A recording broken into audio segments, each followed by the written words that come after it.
اسے head of department نے یہ بات خفیہ طور پر بتائی ہے کہ مدارس کی ویران خالی تاریخی عمارتوں کو تفریح گاہ بنانے سے حکومت کو کئی مقاصد حاصل ہوں گے۔ برسوں پرانی تاریخی عمارتوں کی تعمیر نہ ہو جائے گی۔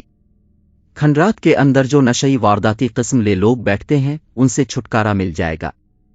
حکومت کو ان عمارتوں، پارکوں پر لگائے گئے ٹیکسوں، ٹکٹوں، کاروباری لوگوں سے وصول ٹیکسوں کی مد میں تقریباً سالانہ 30 لاکھ روپیہ مل جائے گا۔ نیز مسٹر بیرٹ مجھ سے ادھر کی باتیں کرنے لگے جن سے مجھے دور دور تک کوئی لگاؤ نہ تھا۔ میں نے اسے دوران گفتگو کہا کہ سر، کاسو بابا جو پرانی کتب آپ کے گھر سے لایا ہے اسے اپنے بڑے قرینے سے سنبھال کر رکھا ہے۔ بیرٹ نے اس کا جواب نحیف سا مسکرا کر دیتے ہوئے یہ کہا، مجھے تو اصل میں کتب بینی کا اتنا وقت ہی نہیں ملتا۔ ہاں، کبھی کبھار کوئی اچھی کتاب مل جاتی ہے تو پڑھ لیتا ہوں۔ وہ دراصل میری بیٹی جو کہ اپر ہسٹری کے برابر ڈگری کر رہی ہے، یہ اس کی لائبریری کی کتابیں ہیں۔ وہی دور دراز کے کتب فروش، کباڑیوں کی دکانوں اور ادھر ادھر سے اچھی کتابیں خرید کر لاتی ہے۔ وہ فارغ وقت میں ان کی نوک پلک ٹھیک کرتی رہتی ہے۔ مسٹر بیرٹ کافی دہر میرے پاس بیٹھا میرا دماغ چاٹتا رہا۔ بالآخر مجھے اسے بھگانے کا وہی طریقہ استعمال کرنا پڑا، یعنی کاسو بابا کو کہا، کاسو بابا، ذرا ایک کڑک چائے بنا کر تو لا۔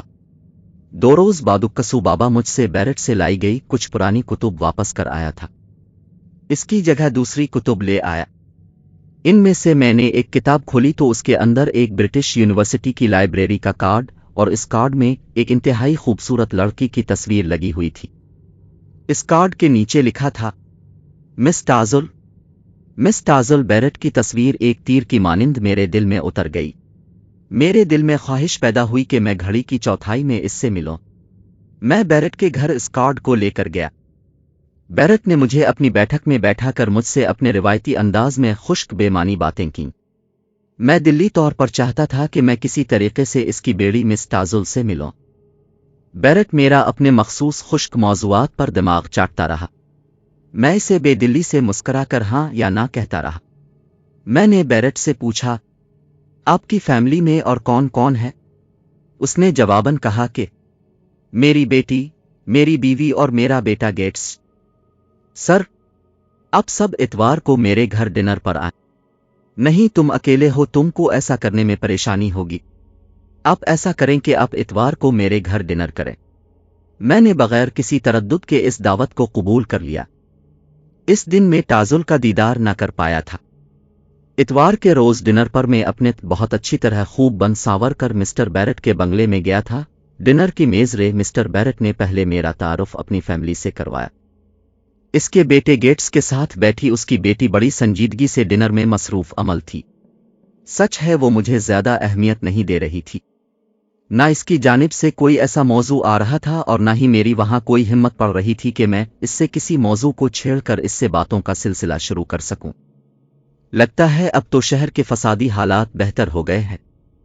سنا ہے حکومت نے ہم برٹش لوگوں کو کہا ہے کہ وہ اپنی ڈیوٹیوں پر جمعہ سے آ جائیں۔ جی، میں نے ٹازل کی جانب سے اپنا ذہن جھٹکتے ہوئے کہا۔ ٹازل ایک مناسب چہرے والی لڑکی تھی، وہ میرے دل کو بھا گئی تھی۔ بیرٹ کے سوا اس کی تمام فیملی خاموش تب تھی۔ ڈنر سے واپسی ہر میں ٹازل کے بارے میں سوچتا رہا۔ اس کے ساتھ ساتھ مجھے اس حقیقت کا بھی بخوبی ادراک تھا کہ مسٹر بیرٹ اور اس کی فیملی نے میری عزت تو کی تھی لیکن وہ مجھ سے زیادہ گھلی ملی نہ تھی۔ شہر میں امننے والے فسادات پر حکومت نے قابو پا لیا تھا۔ ہم برٹش لوگ پھر سے اپنی اپنی ڈیوٹیوں پر جانے لگے تھے۔ ادھر بیرٹ بھی میرے بنگلے میں کم آتا تھا، جبکہ میری دلی خواہش تھی کہ میں کسی نہ کیس بہانے اس سے مل کر ٹازل کو دیکھ پاؤں۔ اسی دوران میں نے کئی بار کاسو بابا کے ذریعے ان کے بنگلے سے اپنے پڑھنے کے لیے کتب منگوائے، جن کو میں پڑھے بغیر ہی واپس بھیج دیا تھا۔ ایک بار مجھے پتا چلا کہ مسٹر بیرٹ 2 ہفتے کے لیے محکمانہ کورس کے لیے سہارنپور گیا ہوا ہے۔ میں ایک دن ہمت کر کے اس کے بنگلے میں کچھ بکس لینے گیا۔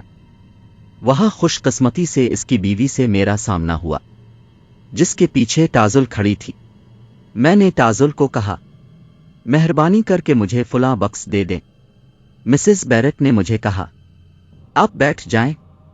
وہ مجھے اپنی بیٹھک میں بیٹھا کر چلی گئی، جبکہ تھوڑے توقف کے بعد ٹازل اپنے ہاتھ میں میری مطلوبہ بکس لے آئی۔ میں نے اس کہا، معافی چاہتا ہوں میں نے آپ کو تکلیف دی۔ اس نے خود ہی کہا، نو پرابلم، آپ کو اگر اس بکس میں دلچسپی ہے۔ اسے کیا پتا تھا کہ مجھے تو اس میں دلچسپی ہے؟ تو میرے پاس اس سے بھی اچھے موضوع پر کتاب موجود ہیں، آپ لینا چاہیں گے؟ ہاں، کیوں نہیں؟ اس نے اپنے لبوں سے وہ لفظ بول دیا تھا جو کہ میں دل سے چاہتا تھا۔ تو کیا میں آپ کے پاس اپنی پسندیدہ مطلوبہ کتب لینے آ جایا کروں؟ ہاں کیوں نہیں؟ پھر میں تقریباً روزانہ ہیلے بہانے سے اس سے ملنے جانے لگا۔ اسے دوران بیرٹ بھی اپنا محکمانہ کورس کر کے واپس آ گیا تھا۔ اس نے جب دیکھا کہ میں اس کی غیر موجودگی میں تازل سے کتابیں لینے آتا رہا ہوں تو اس نے اس کا برا نہیں مانا۔ میں اپنے مقصد کو حصول کو مزید بہت آسان بنانے کے لیے گیٹس کو بھی اپنی جانب مائل کرنا شروع کر دیا تھا۔ تازل بھی مجھ سے ہلکے پھلکے انداز میں بے باکی دوستانہ انداز میں گپ شپ مارنے لگی تھی۔ ایک دن باتوں ہی باتوں میں نے اس سے اپنے دل کی بات کہہ دی۔ تازل نے مجھے کہا، فائز، تم سے مجھے شادی کرنے میں کوئی آر نہیں، اور امید ہے کہ میرے ڈیڈی ممی کو بھی نہیں ہوگا، لیکن میں یہ شادی اپنی اسٹڈی ختم کرنے کے بعد کروں گی۔ کب تک تمہاری اسٹڈی ختم ہوگی؟ میں نے پوچھا تو اس نے کہا، یہی کوئی 2 سے 3 سال میں، اگر تم انتظار کر لو۔ میرے لبوں سے تفکرانہ انداز والی سیٹی نکلی، یہ تو بہت بڑا عرصہ ہے۔ دیکھو میں شادی کے جھنجھٹ میں پڑھ کر اپنی پی ایچ ڈی اسٹڈی کو این موڑ پر ادھورا نہیں چھوڑ سکتی۔ اچھا، اس کا میں ایک بہت خوبصورت حل نکالتا ہوں۔ اس سے نہ تو تمہاری جاری تعلیم میں کوئی حرج آئے گا اور ہماری شادی بھی ہو جائے گی۔ دیکھو، ہم شادی کرنے کے بعد ایک دوسرے سے صرف اتوار والے دن رجوع کیا کریں گے، باقی کے 6 دن تم بے شک جہاں مرضی چاہو اسٹڈی کرو۔ جاؤ۔ اچھا، میں تمہاری اس خواہش تجویز کا ذکر اپنے ڈیڈی سے کروں گی۔ شام کو مسٹر بیرٹ اور اس کی وائف نے مجھے بنگلے میں خصوصی طور پر ڈنر پر بلایا۔ وہاں تازل بھی موجود تھی۔ بیرٹ نے مجھ سے پوچھا، تم واقعی تازل سے شادی کے معاملے میں سنجیدہ ہو؟ میں نے کہا، جی ہاں۔ مسٹر بیرٹ نے مجھے کہا، اگر تم ہماری بیٹی سے واقعی شادی کے معاملے میں سنجیدہ ہو تو اس کے لیے ایک شرط یہ ہے کہ جب تک اس کی تعلیم مکمل نہیں ہو جاتی وہ تم سے صرف اتواری کے دن رجوع کیا کرے گی اور باقی کے 6 دن وہ اپنی اسٹڈی جاری رکھے گی۔ میں تازل کو حاصل کرنے کے لیے جنون محبت میں اس مضحکہ خیز شرط پر اس سے شادی کرنے پر راضی ہو گیا۔ تازل سے میری شادی ہو گئی۔ وہ ایک محبت کرنے والی بیوی ضرور ثابت ہوئی، لیکن اس کے ذہن میں پڑھائی کا اتنا جنون سوار تھا کہ وہ اپنا زیادہ تر وقت اپنے ساتھ لاتعداد کتب کے ساتھ گزارتی تھی۔ میں چاہتا تھا کہ میری نئی دلہن میرے ساتھ زیادہ سے زیادہ وقت گزارے، لیکن میں اسے اس کی پڑھائی سے اس لیے ڈسٹرب نہ کرتا تھا کہ وہ میری جانب سے متنفر نہ ہو جائے۔ میں اس سے شادی سے پہلے یہ وعدہ کیا تھا کہ وہ صرف اتوار کو میرے پاس آئے گی۔ اس نے میرے بنگلے کے اوپری کمرے میں خصوصی طور پر اپنا اسٹڈی روم بنایا ہوا تھا۔ وہ وہاں تادیر پڑھتی رہتی تھی۔ وہ شاذ و نادر ہی چند لمحوں کے لیے میرے پاس نیچے آتی تھی۔ میں اس سے کہتا تھا کہ میں اپنی شادی کو بڑا مضحکہ خیز اور باعث اذیت تصور سمجھتا ہوں۔ تازل مجھے کہتی، میں اب کو پہلے ہی بتا دیا تھا کہ میں اب سے اس شرط پر شادی کروں گی کہ میں پہلے اپنی تعلیم مکمل کرنے کے لیے پڑھنا ہے اور آپ میری اسٹڈی میں مداخلت نہیں کریں گے۔ اب فکر نہ کریں، میں اپنے امتحان دینے کے بعد ہمیشہ کے لیے آپ کے پاس رہوں گی۔ اس نے یہ الفاظ میرے گالوں پر مسکرا کر محبت بھری چٹکی کاٹ کر کہے تھے۔ ایک رات حسب معمول تازل بنگلے کے اوپری کمرے میں اسٹڈی کر رہی تھی۔ میں اس کی جانب سے صبر کیے اپنے بیڈ پر سونے کی تیاری کر رہا تھا کہ اچانک کاسو بابا پڑے سہمے ہوئے انداز میں میرے پاس اکیڑا ہوا۔ اس سے پہلے کبھی اس انداز میں میرے سامنے ڈرا سہما ہوا نہیں کھڑا ہوا تھا۔ میں نے تجسس کے عالم میں پوچھا کہ کاسو بابا، خرد تو ہے، آپ ایسے کیوں کھڑے ہیں؟ وہ میرے اس بات پر رونے لگا۔ میں سمجھا کہ اس کا کوئی قریبی عزیز فوت ہو گیا ہے۔ میں نے اس سے کہا، کاسو بابا خیر تو ہے، مجھے بھی تو کچھ بتائیں۔ وہ مسورتی سہمی حالت میں اپنا سر پکڑ کر زمین پر بیٹھ گیا۔ میں نے اسے کہا، آپ کرسی پر آرام سے بیٹھیں۔ میں نے اس کے ہاتھوں میں پانی کا گلاس دے کر پوچھا، اپنے اعصاب قابو میں رکھ کر مجھے بتاؤ کہ تمہاری ایسی کیفیت کیوں ہو رہی ہے؟ اس نے کہا، مسٹر فائز، میری سمجھ میں نہیں آ رہا کہ میں وہ بات کیسے بتاؤں جو میں نے اپنی آنکھوں سے دیکھی اور کانوں سے سنی ہے۔ میں اس سے ششدر ہو کر پوچھا، کون سے بات؟ اس نے کہا، سر، جو بات آپ کو بتانے والا ہوں اب نہ جانے کیسے میری اس بات کا یقین کریں گے۔ وہ ایک لمحے کے لیے رک گیا۔ ہاں، میرا تم سے وعدہ ہے کہ میں تمہاری لبوں سے نکلی ہوئی باتوں پر یقین کروں گا، کیونکہ مجھے پتا ہے کہ تم جھوٹ نہیں بولتے۔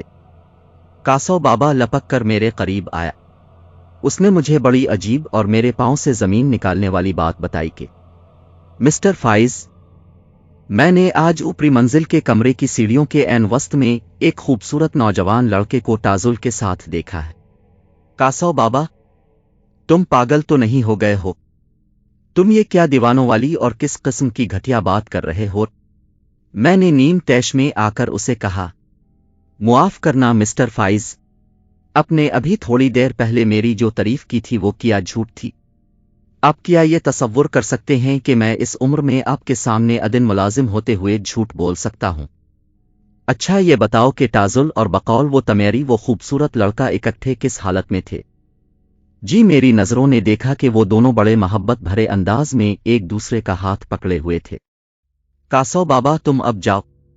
میں اس وقت کاسو بابا کی جانب سے کی گئی بات کو اس کا دماغی خلل کا اختراع محسوس کیا تھا۔ تازل اوپری کمرے میں بنائی ہوئی اپنی مخصوص لائبریری میں رات گئے ہوتی تھی، اور جب میں اپنے آفس جانے کی تیاری کرتا تھا تو وہ اس وقت سو کر اٹھتی تھی۔ اس سے میری زیادہ کوئی خاص بات نہیں ہو پاتی تھی، جبکہ صرف اتوار کے روز جب وہ میرے بیڈ پر آتی تھی تو میں محسوس کرتا تھا کہ اس کے اندر میرے لیے واقعی محبت موجود ہے۔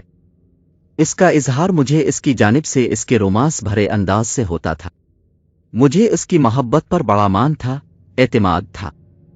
ایک درمیانی رات میں رفع حاجت کے لیے اٹھا، مجھے خیال آیا کہ میرے کمرے کا تو گٹر خراب ہے، میں کیوں نہ فراغت کے لیے اوپری کمرے کا بیت الخلا استعمال کر لوں۔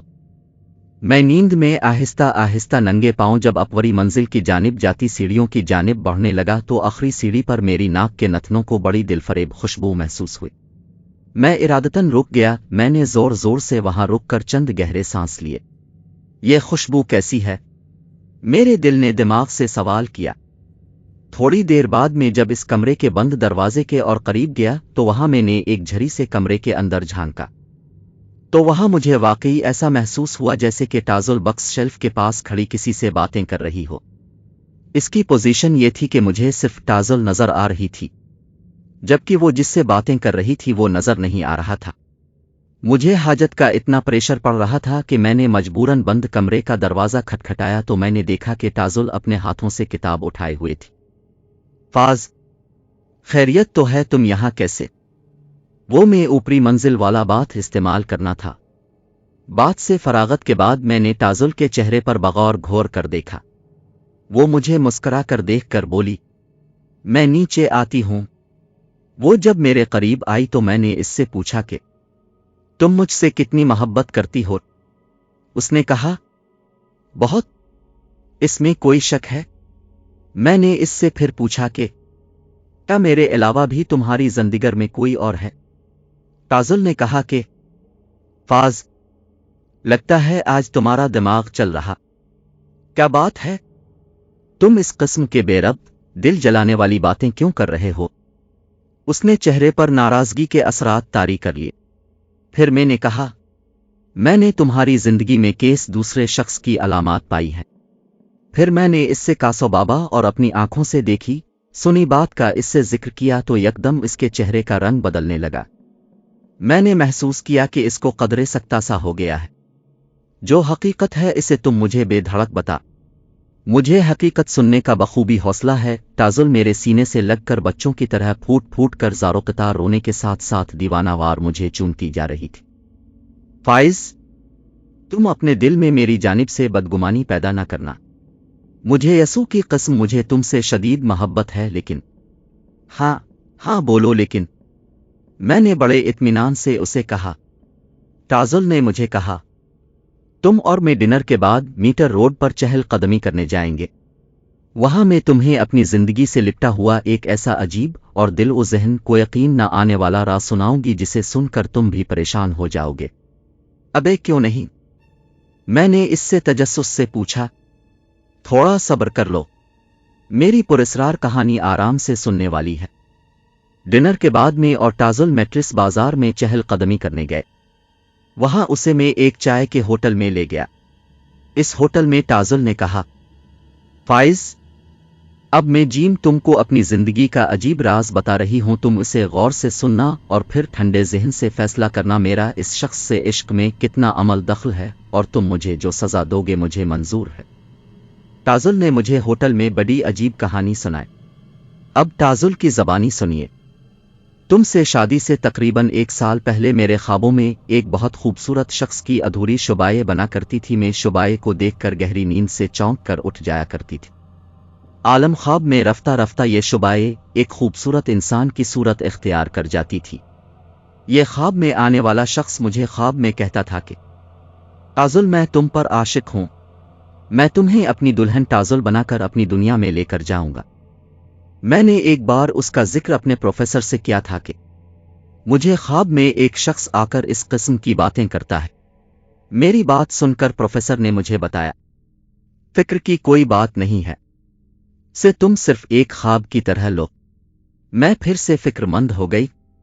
چند روز تک وہی شخص میرے خوابوں میں آیا۔ اس نے مجھے کہا کہ تازل، میں نے تمہیں ہر صورت میں حاصل کرنا ہے۔ میں نیند میں یہی سمجھ پاتی تھی کہ میں گہری نیند میں سو رہی ہوں۔ اسی دوران میں میرا دماغ کہتا تھا کہ تازل، فوری طور پر جاگنے کی کوشش کرو۔ میں اپنے تئیں جاگنے کی بھرپور کوشش کرتی، لیکن وہ پراسرار شخص میری نیند کو اتنا گہرا کر دیتا تھا کہ میں اپنی ہزارہ کوشش کرنے کے باوجود جاگ نہ پاتی تھی۔ وہ مجھے اپنے سحر میں جکڑ لیتا تھا۔ میں بمشکل جاگتی تھی۔ میں نے ایک روز اپنے فادر سے اس بات کا ذکر کیا تھا۔ انہوں نے مجھے ایک کرسچن ماہر خواب کی تعبیر بتانے والے کو دکھلایا۔ اس شخص نے میرے فادر کو کہا کہ جس قسم کی یہ لڑکی بات بتا رہی ہے، مجھے لگتا ہے کہ کوئی ماورائی مخلوق سے لا معاملہ ہے، لہذا اسے مشہور عامل، روحوں اور جنات کو سمجھنے والے شخص نتیل لال سے ملواؤ۔ لہذا میرے فادر مجھے نتیل لال کے ڈیرے پر لے گئے۔ اس نے مجھے اپنے سامنے بڑھا کر مجھ سے تفصیلاً کچھ باتیں پوچھیں۔ تھوڑی دیر بعد اس نے میرے فادر کے کہا کہ وہ کل آپ کو اس لڑکی کے خواب میں نظر آنے والے خوبصورت لڑکے کے بارے میں بتائے گا۔ نیز اس نے میرے فادر بیرٹ کو تاکید کی کہ وہ اس لڑکی کو رازانہ اس کے ڈیرے پر لائے۔ دوسرے روز میرے فادر مجھے جب اس کے ڈیرے پر لے کر گئے تو وہاں نتیل لال نے ہمیں بتایا کہ دراصل تازل نے جب کبھی رات کے وقت تیز خوشبو لگائی ہوگی تو یقیناً اس پر گنیش نامی جب عاشق ہو گیا ہوگا۔ یہ گنیش نامی جن کون نے؟ میرے فادر نے پر تجسس اندی میں پوچھا تو اس نے کہا، سچ بتاؤں یہ گنیش نامی جب عاشق مزاج خوشبوؤں اور لڑکیوں کا دلدادہ ہوتا ہے، اور یہ اپنی جنتی دنیا کا آوارہ باسی ہوتا ہے۔ یہ کسی بھی تیز خوشبو لگی خوبصورت لڑکی کو اپنی نظر میں رکھ کر اس کا کبھی پیچھا نہیں چھوڑتا۔ تو تمہارا کیا فائدہ؟ یہ تم کیسے ماہر عملیات ہو؟